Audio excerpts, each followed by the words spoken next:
DeMar DeRozan is a free agent. And as of right now, according to ESPN's Charania, the Miami Heat, the Denver Nuggets, and the Cleveland Cavaliers are all among the teams expressing interest in signing the six-time All-Star. So let's break down why DeRozan is drawing so much interest, which contenders offer the best fit, and how could his decision impact each team. After being waived from a partially guaranteed contract with the Sacramento Kings, DeRozan entered free agency after another productive season, albeit at, you know, the late 30s. The veteran forward averaged 18.5 points, 3 rebounds, 4.1 assists across 77 games. And he's someone that I think any of these teams would be interested in bringing him in. And the Heat can offer him part of the mid-level exception that they have remaining, as DeRozan is still one of the most reliable mid-range scorers and late-game shot creators. So the Heat continue to search for another proven scorer after missing out on LeBron James. The Denver Nuggets are looking to bolster their depth after losing a few pieces and just coming up short ever since winning a championship and feeling that Nikola Jokic's roster has regressed season by season. Meanwhile, the Cavaliers remain aggressive in adding veteran talent after adding Mario Hezonja, though they did fall short like the Heat in the LeBron sweepstakes. So age 37 is DeRozan's season. So he'll be in his age 37 season. What type of contract could he command? I've already told you. I think it's like 7 million you get from the Heat. The other two would give him veteran minimums, which is prorated from the third year of service. So a third year of service contract is the cap hit the team, the Cavs or the Nuggets would pay, and then the rest is prorated by the league. And when you look at the Cavaliers, he would maybe even be able to start there. I wouldn't. I would make him the sixth man, but he would make a starting unit that looks like James Harden, Donovan Mitchell, Max Strus, Evan Mobley, Jared Allen. I know Evan Mobley. I mean, my apology. Jared Allen's reportedly drawing interest from the Hawks, and James Harden has yet to sign his new contract with the Cavaliers, but he's expected to be back. If you bring in a guy like DeRozan, he would allow you to have, and they probably trade Schroeder. You'd have DeRozan, Sam Merrill, Mario Hezonja, Jalen Tyson, Thomas Bryant, Craig Porter, Tyrese Proctor, Malik Thomas, all off the bench. And if they keep Schroeder, he would be there. And Miami, I think, is the best team he could probably join in terms of title contention, with the starting unit looking like Davion Mitchell, Andrew Wiggins, Pelle Larson, Giannis Antetokounmpo, Bam Adebayo, with Bobby Portis, Tim Hardaway Jr., Simone Fontecchio. So he would probably come in right here with Simone Fontecchio and Nikola Jokić being the eighth and ninth guys currently in the rotation. He would slot in as the eighth guy right there, making $7 million, competing with Simone Fontecchio and Nikola Jokić for minutes. Then Drew Smith, Ryan Conwell, Myron Gardner. And the Denver Nuggets, if they were to get him, they would love him. He would be their sixth man as their current Jokic, Gordon, Cam Johnson, Christian Brown, Jamal Murray.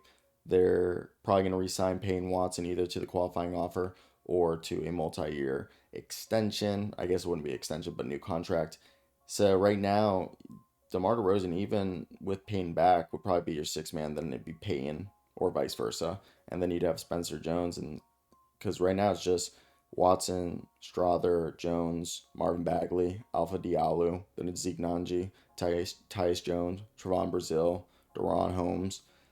And the Cavs were a team last year that they were a top scoring team and they shoot a lot of threes. Now there could be some fear about clogging the paint with Mitchell, Harden, DeMar, Jared Allen, Evan Mobley all being on the same team. So fit wise, I think the Cavs are the team that I'm most concerned with if they were to go after, or if he were to join that team. Going to a team like Denver, he would probably be a supercharged version of Tim Hardaway Jr., maybe not as good as a shooter.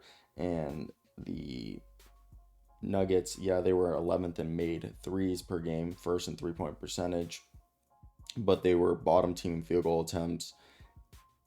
However, they did get to the free throw line and make them at a top rate. So having DeMar there would help build up a bench and really help a team that doesn't have enough scoring. While Miami, they need scoring off the bench, and I think they'd be able to figure out the shooting. Whether, like, they were middle of the pack in shooting. Granted, field goals made and field goals attempted, they were first. I think he would be able to fit there, but role wise, Denver, he could arguably be the sixth or seventh guy. Same thing with the Cavs. Miami, he would be a part of probably the 9-man rotation. But this is not even mentioning his defensive liability and shortcomings on that side of the ball. So if you have faith that that's not going to be a problem, then I understand having no, you know, problem being able to bring him in. Denver already has a defensive problem, so that's why I think Denver, you shouldn't do it. Miami's going to be good defensively. They were solid last year and they got better this year. And the Cavs are a team, yeah, they got a little bit like in terms of player depth wise, but they still have Evan Mobley back there.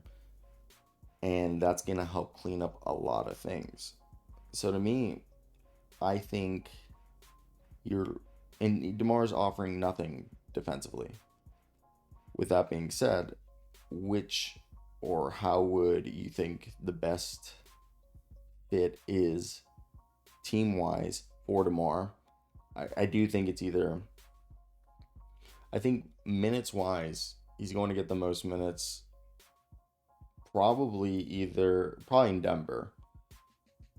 In Cleveland and Miami, they'll be able to optimize him and make him the best version of himself while also not being a detriment to the team. So I do think that's like one thing to consider.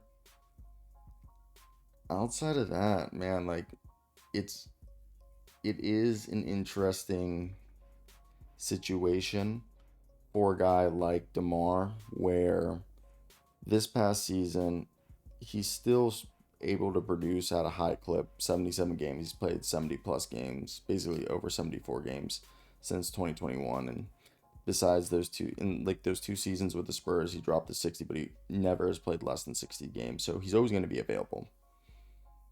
And he's not like a terrible 3-point shooter. He's just every year it feels like he has no problem being more and more reluctant. Granted, this year he took 2 threes a night. The year before he actually took 3.3 threes a night, which were more. Because when he went to San Antonio, he had basically stopped shooting threes. Same thing in Chicago. But in his end of his Chicago years, he started to take more of them. And in Sacramento, he's continued to do the same. So I think you have faith there.